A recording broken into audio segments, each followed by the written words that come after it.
చేశాం. 50% పదవులు ఖచ్చితంగా నా నా నా నా అని సంబోధిస్తూ ఎస్సీలకు, ఎస్టీలకు, బీసీలకు, మైనారిటీలకు ఖచ్చితంగా 50% అమలు అయ్యేలా ఏకంగా చట్టం చేసిన ప్రభుత్వం మనది. ఇది నామినేషన్ పదవుల్లోనూ, నామినేషన్ పై ఇచ్చే కాంట్రాక్టుల్లోనూ చట్టం చేసి అమలు చేస్తా ఉన్న విషయం. ఈ చట్టం కూడా మనమే అమలు చేశాం. దానిని స్ఫూర్తిగా తీసుకుంటూ ఈరోజు 50% అంటే 175 అసెంబ్లీ స్థానాలు, 25 ఎంపీ స్థానాలు రెండు కలిపితే 200 స్థానాలు అయితే ఈ 200 స్థానాలకు గాను 100 స్థానాలు అంటే 50%, 50% ఎస్సీ, ఎస్టీ, బీసీ, మైనారిటీ నా నా నా అని పిలుచుకుంటూ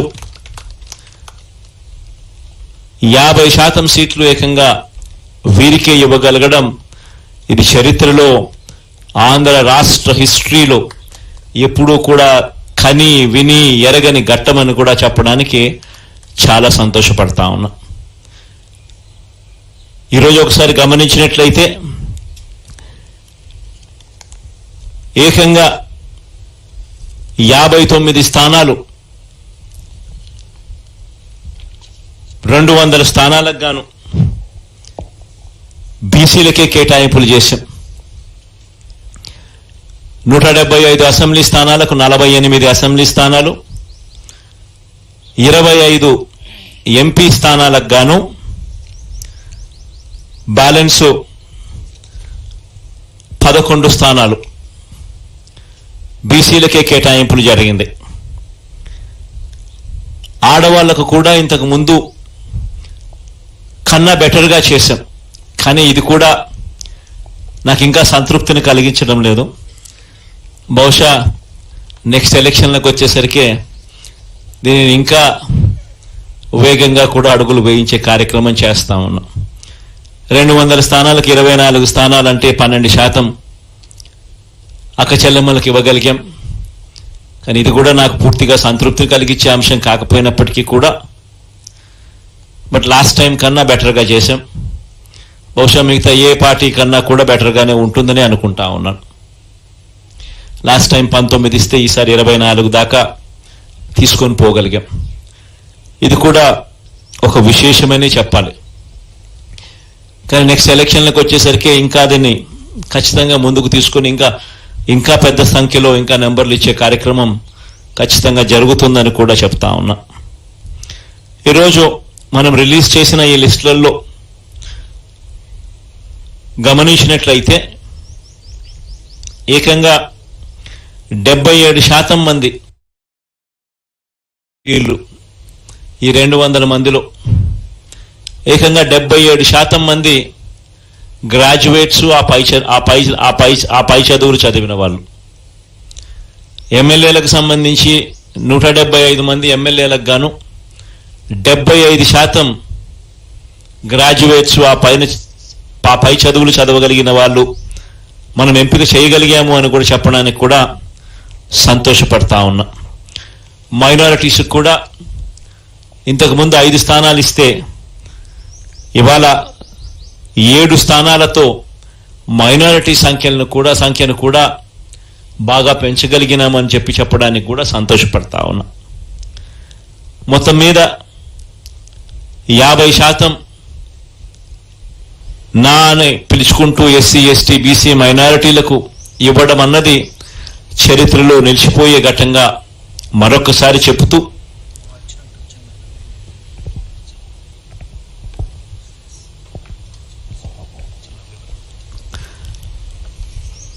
అదొక చరిత్రలో నిలిచిపోయే ఘట్టమని కూడా చెబుతూ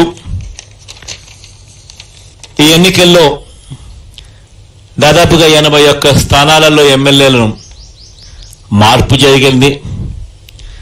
18 ఎంపీ స్థానాలు కూడా మార్పు జరిగింది.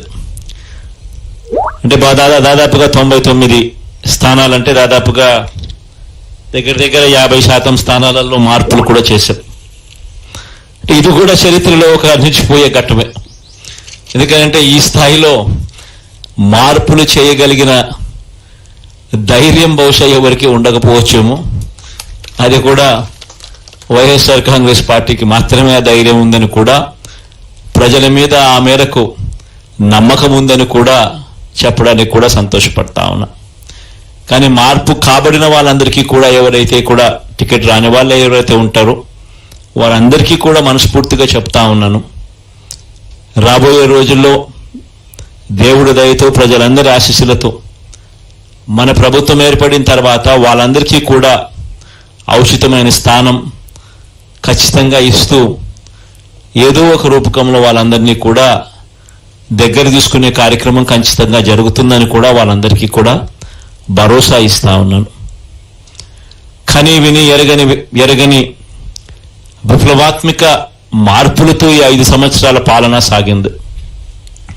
ఎప్పుడూ కూడా ఎవరూ కూడా ఊహించల 2,70,000 కోట్ల రూపాయలు నేరుగా బటన్ నొక్కడం, ఎక్కడా లంచాలు లేకుండా, వివక్ష లేకుండా నేరుగా అక్క చెల్లెమ్మల కుటుంబాల ఖాతాల్లోకి డబ్బులు వెళ్ళిపోవడం రాష్ట్ర చరిత్రలో ఇది ఎప్పుడూ చూడలేదు, ఎప్పుడూ జరగని ఘటం. ఇలా చేయగలుగుతామా? లంచాలు లేకుండా ఇవ్వడం సాధ్యమేనా?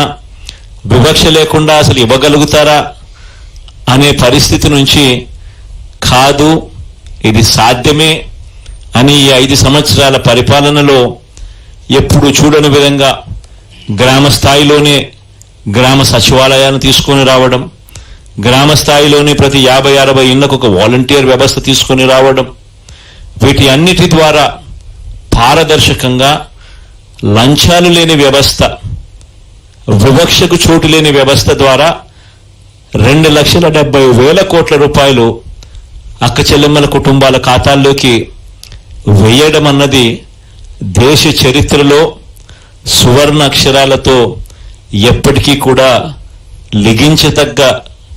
లిఖించతగ్గ విషయంగా ఎప్పటికీ కూడా గుర్తుండిపోతుంది. ఇది ఒక గొప్ప మార్పుగా కూడా గుర్తుండిపోతుంది. రాష్ట్రంలో ఎప్పుడు జరగని విధంగా జరిగింది.